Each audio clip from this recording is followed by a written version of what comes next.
একটা গ্রুপ উৎপেতে আছে, সন্ত্রাসী গ্রুপ, ফ্যাসিস্ট গ্রুপ এবং ধরে দিল্লির দোসররা, যে কোনোভাবেই প্রফেসর মোহাম্মদ ইউনূসকে সফল হতে দেওয়া যাবে না। উনি যেন একটা অবাধ সুষ্ঠু নিরপেক্ষ নির্বাচন দিয়ে যেন ক্ষমতা থেকে না যেতে পারে, এই জন্য বরাবরের মতোই কাজ করছে সরকারের ভেতরে এবং বাইরে। তা আমি মনে করি সবগুলো চ্যালেঞ্জ ওভারকাম করে তিনি যেহেতু ধরেন সাহসিকতার সাথে একটা স্পেস আজকে দিয়েছেন 12 দলীয় জোটের সেই নেতাদেরকে, যে বলেছেন যে এই সপ্তাহের মধ্যে নির্বাচনের তারিখ ঘোষণা করা হবে, এটা আমি নিঃসন্দেহে মনে করি উনার সাহসিকতার পরিচয়।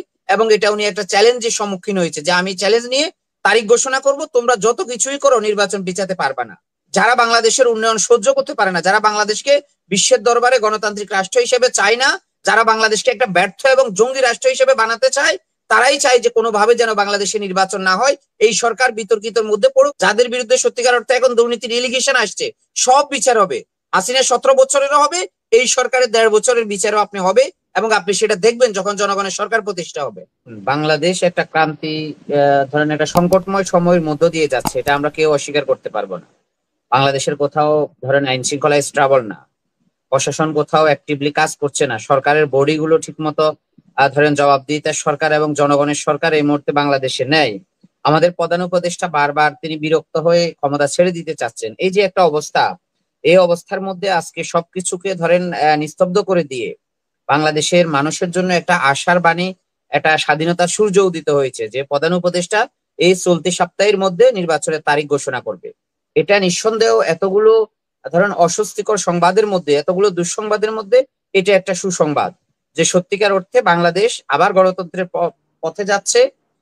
যারা ষড়যন্ত্র করছে নির্বাচন বানচাল করার জন্য, বিভিন্নভাবে উৎপেতে আছে ফ্যাসিস্ট গোষ্ঠী এবং ধরেন রয়ের যে দোসররা আছে, তারা তো বাংলাদেশের গণতান্ত্রিক ভাবে বাংলাদেশ আগাক, জনগণের একটা সরকার প্রতিষ্ঠা হোক, তার জন্য বিভিন্ন বিষয় সামনে নিয়ে আসছে বিভিন্ন সময়, নির্বাচনকে কিভাবে পিছানো যায়।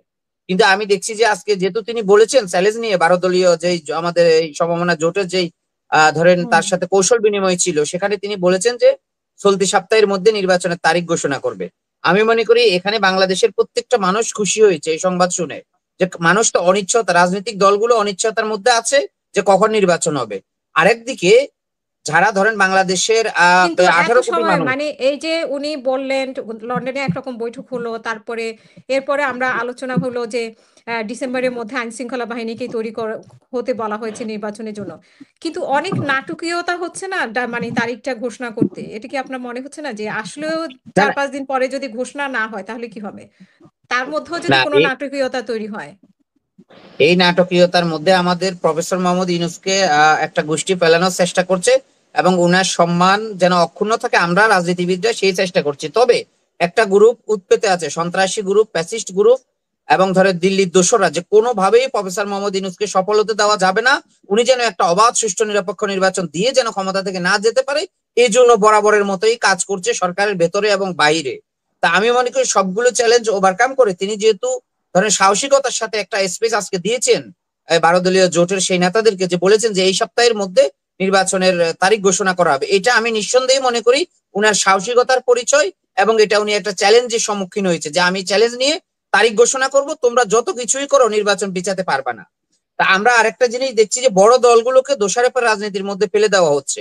একদিকে জামাত ইসলামকে, আর একদিকে বাংলাদেশ জাতীয়তাবাদী দল বিএনপি কে, তাদেরকে বিভিন্নভাবে কোণঠাসা করার চেষ্টা করছে, তারা যেন তাদের অন্তঃকোন্দলের মধ্যে থাকে এবং নিজেদের নিজেদের যেন ধরেন ভাবমূর্তি নষ্ট হয়, আর এইদিকে তারা নির্বাচনকে পেছানোর চেষ্টা করছে।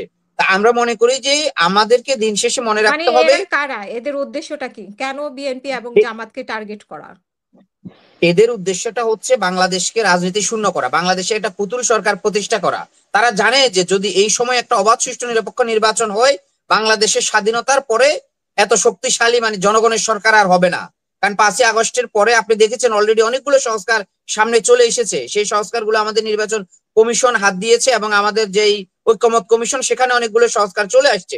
তো নিঃসন্দেহে বাংলাদেশে এইবারে যেই সরকার আসবে, তিনি জনগণের মতামত উপেক্ষা করে একনায়কতন্ত্র, ফ্যাসিস্টতন্ত্র কায়েম করার কোনো সুযোগ নেই।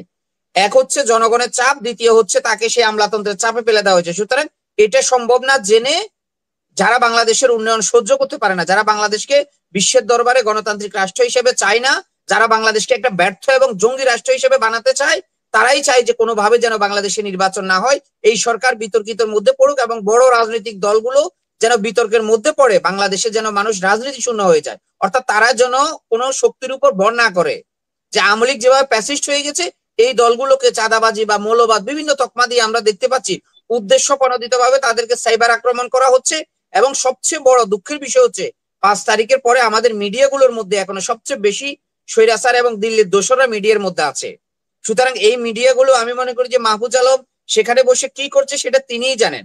আমরা তো মনে করছি যে 5 তারিখের পরে বাংলাদেশের মিডিয়া হবে আয়নার মতো, যে অবাধ সুষ্ঠু নিরপেক্ষ তারা মতামত প্রকাশে যেটা সত্যিকার ঘটনা সেটা তারা করবে। কিন্তু আমরা দেখছি না, মানে রিপোর্টাররা নিউজ নিয়ে দিচ্ছে, সেখানে হাউজে বসে সেটাকে আগের মতোই বাদ দিয়ে দেওয়া হচ্ছে যে এটা প্রচার করা যাবে না, এটা প্রচার করা যাবে, ওকে টকশোতে আনা যাবে না, ওনাকে আনা যাবে। এই যে এই ধরনের বন্ডিংটা, এই ধরনের ধরেন এই জিনিসগুলো আমরা ফ্যাসিস্ট আমলে দেখেছি।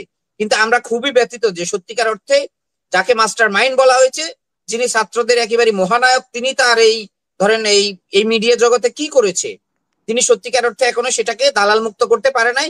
এই ব্যর্থতার দায় তিনাকে নিতে হবে। আর একটা বিষয় আপনি দেখুন, আমি আপনাকে ধরেন আমি আপনার এই শোতেই অনেকবার বলেছি মিডিয়ার ব্যর্থতার কথা বলছেন, সেখানে তথ্য উপদেষ্টা আছে। তো আপনি তাকে মহানায়ক মানে মহানায়ক হিসেবে মনে করবেন নাকি আসলে মিডিয়ার ব্যর্থতার কারণে তারও ইয়ে আছে? আমরা এর আগেও দেখেছি যে 4 জন সাংবাদিককে বরখাস্ত করা হয়েছে একটা প্রশ্নের কারণে, আরো বিভিন্নভাবে সাংবাদিকদেরকে কোণঠাসা করা হচ্ছে। তো আমরা কি সেই শেখ হাসিনার আমলে ছায়া দেখতে পাচ্ছি কিনা? নিঃসন্দেহে এখন শেখ হাসিনার আমলে শেষ আয়া চলছে, কারণ বাংলাদেশের এখন কোন রাষ্ট্রের কোন অর্গান এখন স্বাধীনভাবে কাজ করছে না। আপনি খোঁজ নিয়ে প্রত্যেকটা অর্গান দেখেন, কোনো না কোনো ভাবে তারা প্রেশার ক্রিয়েটের মধ্যে আছে, হয় উপদেষ্টাদের প্রেশার, অথবা কোনো দলীয় প্রেশার, অথবা দিল্লির প্রেশার, অথবা ফ্যাসিস্টদের প্রেশার। মানে যে যার মতো এজেন্ডা নিয়ে ব্যস্ত। জনগণের যে সত্যিকার অর্থে বাক স্বাধীনতা 5 তারিখের পরে, বিশেষ করে এই মিডিয়া নিয়ে আমরা এত কথা বলেছি যে গত 15 বছর মিডিয়াগুলো সরকারের দালালি করেছে, যার কারণে ফ্যাসিস্টরা পরপর 3টা জাতীয় নির্বাচন করেছে বিনা ভোটে। কিন্তু আমরা দেখছি যে সামনের নির্বাচনকে বানচাল করার জন্য মিডিয়ার একটা অংশ একেবারে উঠে পড়ে লেগেছে, যে কোনোভাবেই এই নির্বাচন সফল হতে দেওয়া যাবে না, কোনোভাবেই রাজনৈতিক দলগুলোকে সফল হতে দেওয়া যাবে না, কোনোভাবেই যেন রাজনৈতিক সরকার না আসুক। তো এগুলো আমি মনে করি তাদেরকে চিহ্নিত করা প্রয়োজন। এই সরকার তো পারে নাই, আমি বিশ্বাস রাখি এবং আপনাকে শতভাগ বিশ্বাস এবং আস্থার সাথে বলি, বাংলাদেশে যখন নির্বাচনের পরে ধরেন জনগণের সরকার, গণতান্ত্রিক সরকার প্রতিষ্ঠা হবে, গত 15 বছর এবং এই সরকারের শাসনামলে যারা এখন দালালি করছে, যারা সত্যকে আড়াল করছে, যারা বিভিন্ন চক্রান্তে লিপ্ত, তাদের সবার মুখ উন্মোচন হবে, সবাইকে বিচারের মুখোমুখি করা হবে। যাদের বিরুদ্ধে সত্যিকার অর্থে এখন দুর্নীতির এলিগেশন আসছে, সব বিচার হবে। হাসিনা 17 বছরেরও হবে, এই সরকারের 1.5 বছরের বিচারও আপনি হবে, এবং আপনি সেটা দেখবেন যখন জনগণের সরকার প্রতিষ্ঠা হবে।